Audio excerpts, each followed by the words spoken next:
Hey Pokemon Masters, Bookkeeper Toby here, and a Giratina that you can't catch that's level 100 with a shadowy aura, but this is no shadow Pokemon. I think we're at the point where we can safely start exploring spoilers from Brilliant Diamond Shining Pearl, and I say spoilers, I mean spoiler, because there's really only one thing in the game that's that different from regular Diamond and Pearl, and that is at the end of the game, as the big boss at the end of it all, there is a shadow Giratina, though to call it a shadow Pokemon, it's not like other shadow Pokemon that we encounter in Colosseum or Pokemon Go or Gale of Darkness. It's totally different, and it sits for you at the end of the Romanus Park, the replacement to the PAL Park, where you can catch legendary Pokemon from the first 3 generations and even visit the Distortion World from Pokemon Platinum.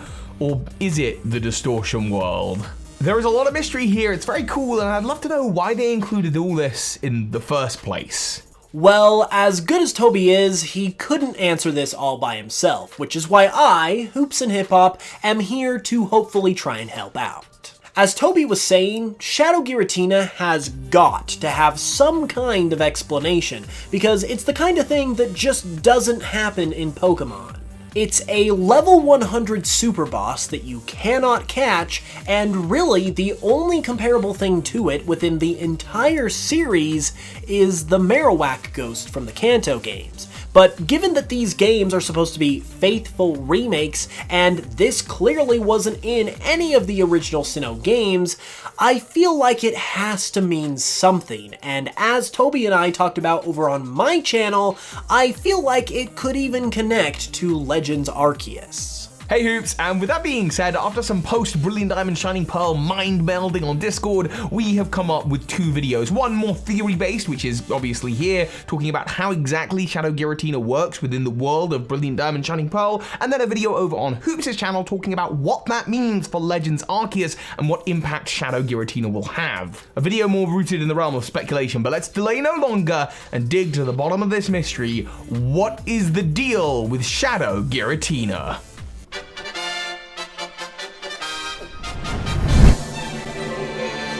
Okay, Pokemon Masters, so to dig into this mystery, let's tackle what we actually do know. After you complete your Pokedex in Sinnoh, you head back to Sandgem Town where you meet Professor Rowan and Professor Oak. There you unlock access to the PAL Park south of Sandgem Town. I say the PAL Park, it's not the PAL Park anymore, it's the Romanus Park. Previously, 2 construction workers would have been blocking your path in, but now the park is finished. It's been man-made. And in this park, there are a number of caves and chambers that are currently empty with various podiums, and on those podiums, they're waiting to place statues of legendary Pokemon, the Pokemon that you will encounter.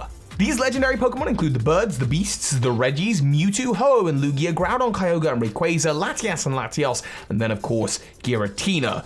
But these Pokemon don't live in the park. If you pay close attention during the encountering of these legendaries, you'll notice that you're actually transported to a different location where the legendaries actually are, after you put their corresponding slates into the pedestals that reside in all the various rooms. You can get these slates by collecting mysterious shards in the Grand Underground and then trading these shards for the slates in Romanus Park.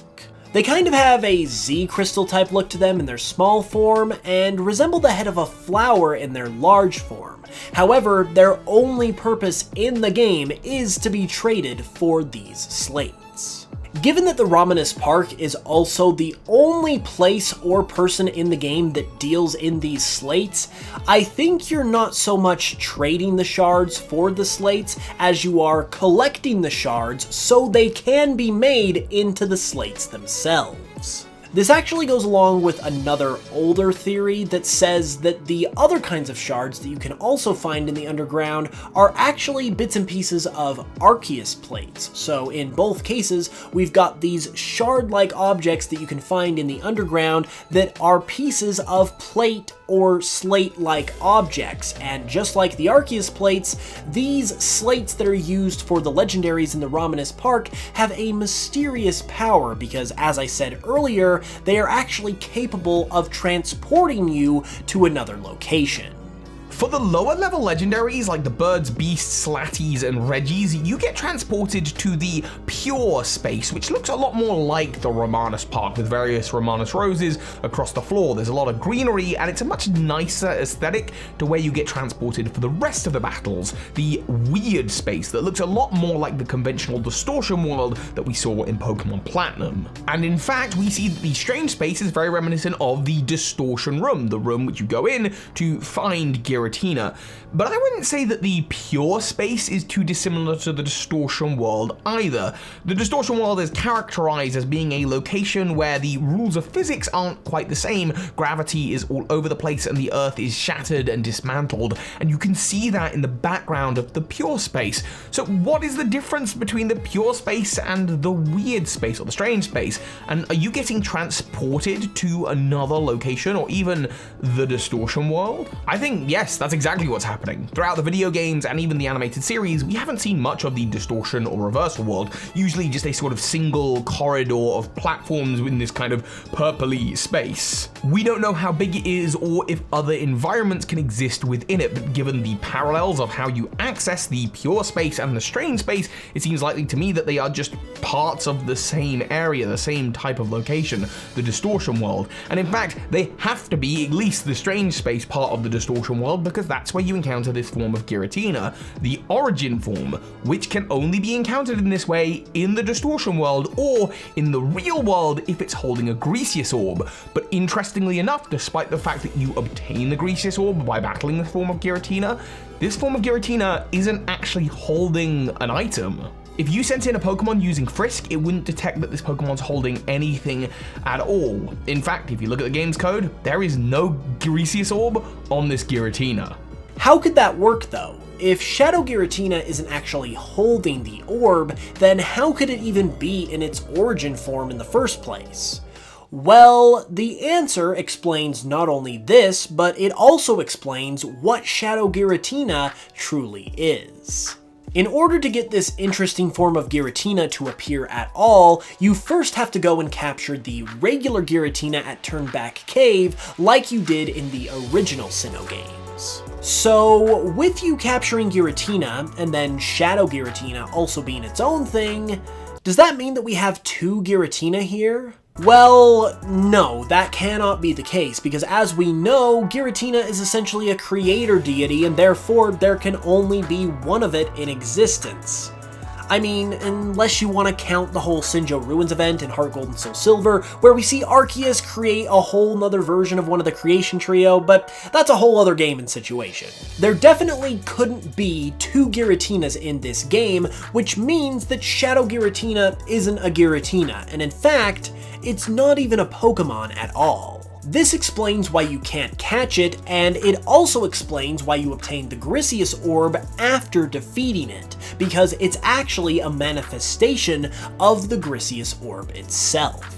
It's just an illusion created by the orb, since as we know, the Griseous orb has the power to create this form for Giratina, but in this situation, it's separated from Giratina itself, so Giratina cannot act as a physical host for it, meaning that this Shadow Giratina is just a shadow, a creation of the Griseous orb, seemingly battling for itself. I talk more about what this could potentially mean for Legends of Arceus in the video on my channel, but for now, back to the Romanus Park. Okay, so I've juggled with a couple of different theories and ideas as to whether it's Professor Oak and Professor Rowan who have made the Romanus Park, or whether it's someone named Romanus that we haven't met, or whether it's Peony, or even Mr. Backlot. It doesn't matter. The point is, the Romanus Park is human-made for a specific purpose. There were construction workers who were blocking off the entry. The Romanus Park is a developed space in which they build statues once you've encountered these legendary Pokemon. So what's going on? Well, my thinking is that the answer is in the two separate ways that the strange space, the distortion world, represents itself here. We have the pure space and the strange space, and the pure space has an aesthetic that reflects the Romanus Park. I wonder if they've been using Romanus roses, the flowers on the floor, to sort of terraform the distortion world, allowing humans to advance further in. And then as you discover the various Pokemon that live there, like the other legendary Pokemon, people document what they find by creating these statues, creating it into a sort of museum and making the Romanus Park Park an interesting place for powerful trainers to explore. Either that, or it's the case that as humans are pushing further in, terraforming more of the distortion world, the Shadow Giratina at the end of it all has been grabbing legendary Pokemon from across the Pokemon world to repel people. That's why the terraforming has really taken effect with the lower level legendaries. The birds, the beasts, the Reggies, and the Latties, but with the stronger legendaries like Ho and Lugia, Mewtwo, the Weather Trio, they haven't quite managed to kind of terraform that space, and so that's because these legendary Pokemon are there, defending the distortion world on behalf of Giratina. I'm wondering if it's something like that could be the case. Of course, there are so many different scientific endeavors and research applications to studying legendary Pokemon like this and to discovering alternate dimensions and kind of like researching them, but I think fundamentally the fact that the distortion world has two looks here, the pure space and the strange space, that's at the heart of this. This is what people are trying to do with the distortion world. Turn it into more regular Pokemon world. All achieved by the technology of the slates that allow people to teleport into this realm. The big question though is still, how are the slates able to do this? We said at the beginning of the video that they seem to be made out of the mysterious shards that you find in the underground, so the power to hop between dimensions must come from them. That seems like a pretty good explanation at this point, but how exactly do they get this power? Well, one explanation has to do with some of the other stuff that you can also find in the underground, namely all of the various spheres. Two of these spheres, the Prism Sphere and the Pale Sphere, seem like they could possibly be small chunks of adamant and lustrous orbs, similar to the shards being little pieces of Arceus plates like we talked about earlier. So with that line of thinking, one explanation for these shards is that they could possibly be pieces of a Griseous orb, which would explain why they have the power to take you into the distortion world. Given how they look compared to the Griseous orb though, it does make this kind of a stretch, but it's still interesting to think about. At the very least though, it's much less of a stretch than Toby's next explanation. Oh come on, it's not that bad. Oh, come on. I was just going to say that I think that the shards look sort of like Shaman flowers. And Shaman appears in the Giratina movie and goes to the distortion world, so maybe it has the power to plant flowers in the ground that look like these shards, giving access to the distortion world. And I thought my video was supposed to be the speculative one. Okay, fair enough. There was one little caveat in all of this. Just one? Yes, just a moment. Look, while researching this topic, I asked Joe Merrick, who runs Cerebi.net, if he knew anything about the Shadow Giratina and whether it was holding the Griseous orb, and he actually told me that this isn't the only time there's been an origin-formed Giratina in the game not holding a Griseous orb. In a, I think, Japanese-only black and white 2 World Tournament downloadable event, Fantina has a Giratina in its origin form, but holding the Ghost Gem.